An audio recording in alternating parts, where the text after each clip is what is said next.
Amis de la ruralité, nous sommes aujourd'hui toutes tendances confondues, toutes sensibilités politiques ici réunies pour défendre quelque chose qui nous est cher. Notre manière de vivre, comme a pu le dire Laurent, mais surtout notre identité.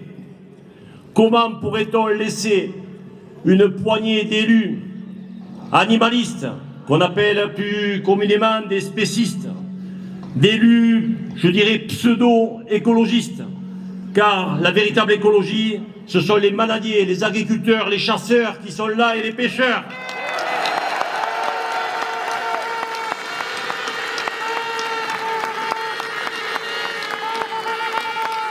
Nous, maires des différentes communes, animés par ces manifestations qui, chaque été, ou même un peu plus tard dans l'hiver pour des fêtes votives, réunissent un côté intergénérationnel des jeunes, des moins jeunes qui se réunissent pour festoyer, mais pour créer l'essence même de ce qui nous fait vivre, le lien social, le ciment de notre société.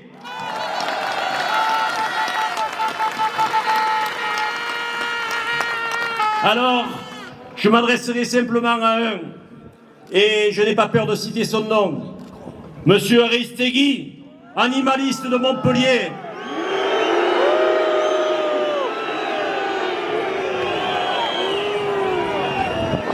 Ce monsieur, je l'ai baptisé, et je pèse mes mots, ce monsieur travaille au CIRAD, et c'est donc le dragon jaune du CIRAD. Il ferait mieux de se préoccuper de l'évolution de notre agriculture pour accompagner les jeunes agriculteurs qui ont du mal à s'installer que de se préoccuper de ce que l'on pourrait soi-disant faire subir à nos animaux. Nous ne sommes pas des barbares, nous aimons nos animaux, nous les vénérons et il ne serait aucunement question que nous soyons stigmatisés par ces bobos de Montpellier.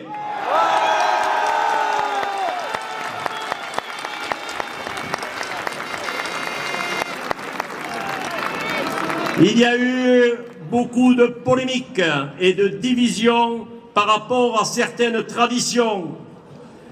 Qu'on soit chasseur, qu'on soit pêcheur, qu'on aime les taureaux braves, ou les taureaux camarguais, ou les chevaux, ou je dirais même les canards et les oies qui nous font la joie de bon foie gras au moment des fêtes de Noël, nous devons rester unis.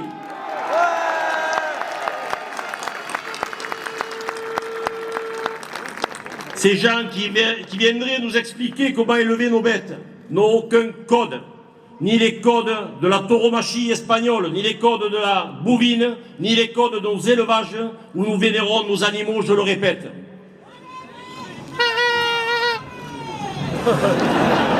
À la fin, on va crier au lieu, vous inquiétez pas. En tous les cas, je ne serai pas plus long parce que je ne veux pas déborder sur notre agriculture, sur nos élevages, et d'autres intervenants vont prendre la parole.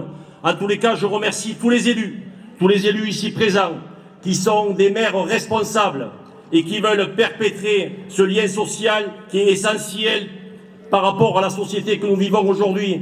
C'est dans nos communes, l'économie par rapport à la bovine, par rapport à toutes les fêtes, qu'elles soient d'Arles, de Nîmes, de Béziers ou d'autres collectivités bien plus grandes que nos villages, n'est pas prise en compte. Je vais vous l'expliquer très clairement.